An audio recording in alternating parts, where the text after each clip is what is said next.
Hello, Taylor Ellwood here with the Magical Experiments podcast, and this week I'm talking about the topic of versioning spirits. This is a topic that has fascinated me for a while.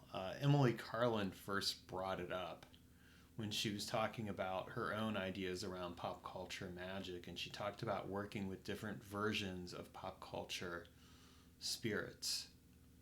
I thought it was a fascinating idea.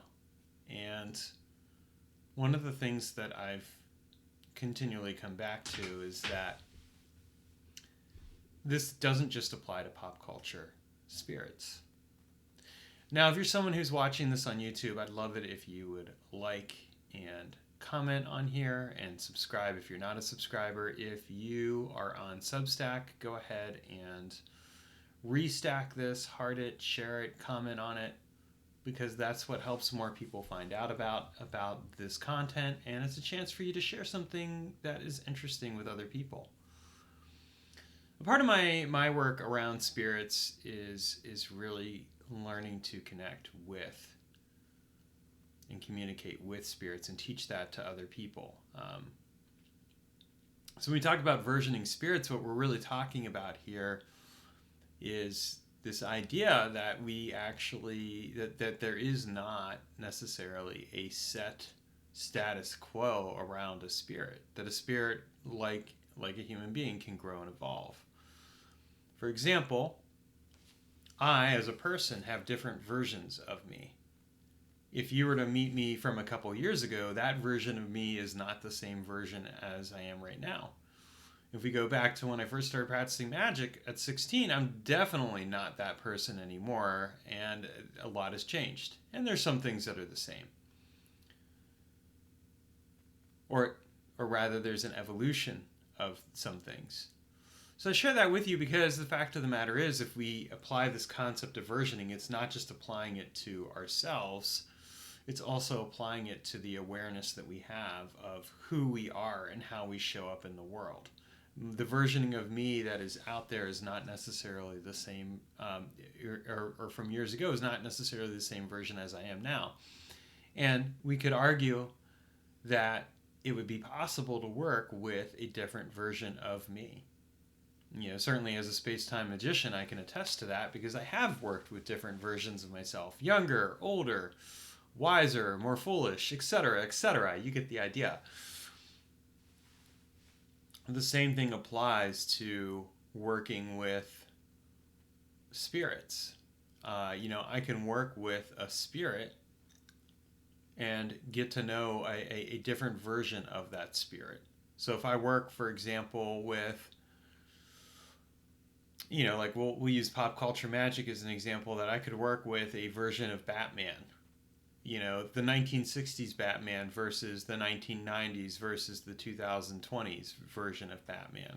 There are going to be different takes on them. And part of that is shaped by the people who are quote unquote creating comics around Batman and their interpretation of Batman. But part of it is shaped by the character, the spirit of that character, and how that spirit shows up for those creators. That spirit has its own, shall we say, its own perspective, its own gravitas, its own presence, and this is a worthwhile thing to consider in magical work. But does this only apply to pop culture magic? That's the question that I arrive at with this kind of spiritual work. And I don't think it does. I think that it does apply across the board to different types of spirits. So what does that mean? Well, let's consider something classic, the Norse gods or the Greek gods or whatever. Certainly they've shown up in pop culture, so we can see how, the pop culture mythology of Thor, for example, is both similar and different from the original mythology. And if I work with Thor from the original Norse mythology versus, let's say, the Thor from Marvel Comics, or Thor as Thor appears in, some other form of pop culture, I am working with different versions of that being. Now, for someone who's a purist, they might feel offended by that, but my response to that is like, look, really, these different versions of Thor ultimately are beneficial because they lead people to more awareness around Thor. And there might be a very good reason why Thor is showing up, because Thor is definitely wanting to engage and connect with people in different forms. I think that when we look at like the Greek myths or other various mythologies and how those mythologies have been repurposed and brought into pop culture, I don't think we can solely say that it's because somebody decided, oh, I want to tell another story about Zeus or Thor. I think what we can say is that might be part of it, and part of it is divine inspiration. It is the gods coming through and saying, hey, pay attention to me. I think the same thing applies when we look at spirits in relationship to, say, like the Goetia, or angelic spirits, or planetary spirits, or things like that. In one sense, there is some kind of staticness to the spirit. Like if I open up a book and it's like, this is how we're going to work with this particular spirit, and this is the characteristics of the spirit, there's some truth to that. And in another sense, there is an awareness of how the spirit changes and transforms. The Goetia that for example, the Goetic version of Marcosius that I work with may differ from the version of Marcosius that you work with. Is my version of Marcosius any less valid or more valid than yours? I don't think so. I think that each version is valid, and that there's something to be said for fully recognizing the power and presence of each version. And this is something that we don't really see spoken to a lot in magical work, and yet nonetheless it is fairly profound. There are different versions of spirits that are available to work with, and those versions provide us a different perspective and awareness and presence that we might otherwise not fully recognize. So when I look at magic, I'm looking at magic from the perspective, in spirit work, I'm looking at it from the perspective of, what's the version I'm connecting with? And is this version personalized? Like, I would say that I've developed a very personalized relationship with Marcosius that somebody who's just new to connecting with Marcosius isn't going to have.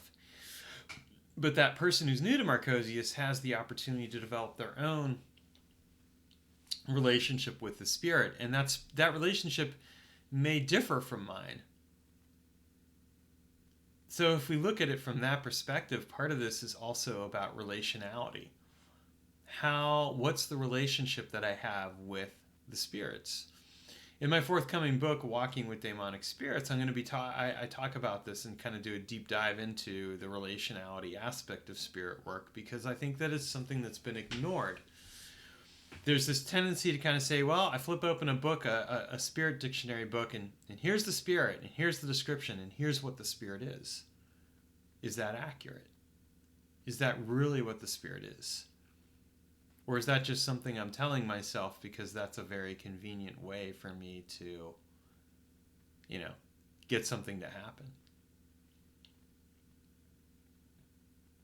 These are the kinds of questions that I think about in relationship to the work that I'm doing, where I really kind of want to just have different versions of, or I want to be able to have the relationship that I have, and recognize that there are different versions out there, and that my version of Marcosius is not necessarily the same as yours, and yet we are tapping into a universal consciousness that is Marcosius. And how that universal consciousness shows up is in part related to how we show up. I show up differently with Marcosius, partially because I have an established relationship, partially because I'm looking at what I'm bringing as opposed to what you might bring. So can we allow that? Can we allow for the reality and the idea that spirits can have different personalities, that there's really what we're tapping into here is something deeper in one sense, and at the same time we're also really tapping into maybe a mask.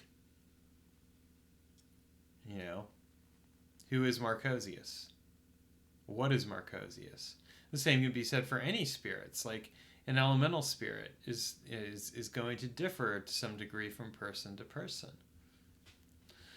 And I mean, there's also something to be said for the environment. Like if I go and I work with the nature spirit of a place, there is something about how that nature spirit receives and takes in everything that people share with it, whether they realize it or not.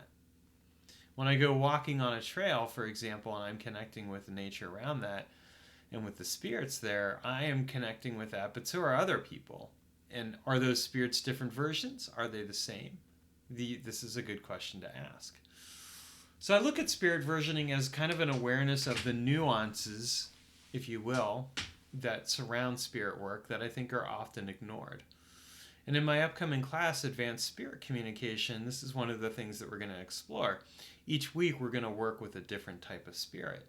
And the reason we're going to work with a different type of spirit is to develop a better appreciation of those spirits and how they show up. But one of the other reasons we're going to do it is because it gives us a chance to create a very deep and meaningful and powerful interaction with those spirits.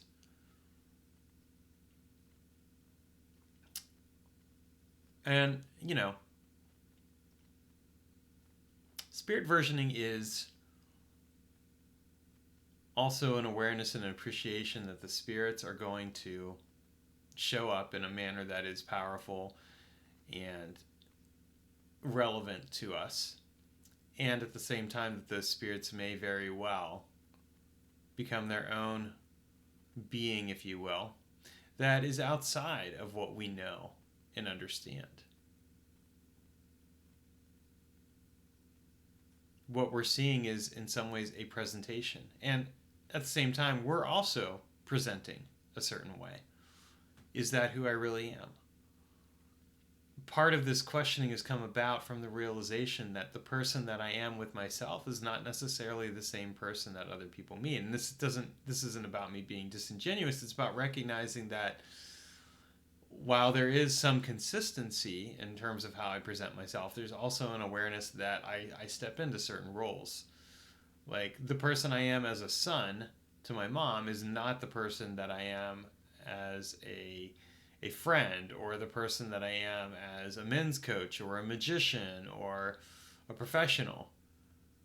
And these are the things to really think about when we explore our magical work. But also just our interpersonal work, our relationality in general. Who am I showing up as? What role am I experiencing, stepping into? Not even necessarily performing.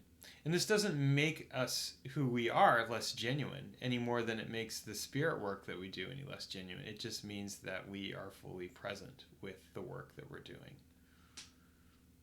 And we're fully present with the awareness that we present our own different versions and that spirits can as well. So those are just some thoughts that I leave you with. Hopefully you find them fascinating. And that's this week's Magical Experiments podcast. Again, if you're on YouTube, please like, subscribe, and comment. And if you're on Substack, please heart and share and restack. Thank you very much and have a great day.